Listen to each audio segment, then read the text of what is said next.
बिस्मिल्लाहिर्रहमानिर्रहीम। अस्सलाम वालेकुम guys, welcome to my channel happy pharmacy में वेलकम, खुशामदीद मेरे तमाम फ्रेंड्स को। आज मैं अपने फ्रेंड्स के लिए लेकर हूँ बहुत ज़बरदस्त और बहुत बेहतरीन, बहुत इफ़ेक्टिव बाम जो कि दे आपको फ़ौरन आराम, बहुत रिलीफ। फ्लाइंग टाइगर का बॉल बहुत बेहतरीन और बहुत इफ़ेक्टिव है। तमाम सुपर स्टोर, तमाम मेडिकल्स पर अवेलेबल है जो कि दे आपको फ़ौरन आराम और रिलीफ। ये आपके बॉडी पेन में और जिस्म के किसी भी हिस्से पर पेन हो उसमें देता है आराम, और आपको देता है फ़ायदा, और आपको देता है रिलीफ।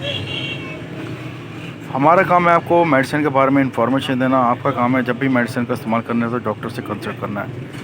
डॉक्टर को भी मेडिसिन के बारे में आपको पूछना हो, जानना हो तो डॉक्टर से कंसल्ट करें। डॉक्टर कोई भी मेडिसिन आपको रेकमेंड करें तो मेडिसिन का इस्तेमाल करें। नेक्स्ट वीडियो में फिर हाजिर होंगे। टेक केयर, अल्लाह हाफिज़, बाय बाय, सी यू।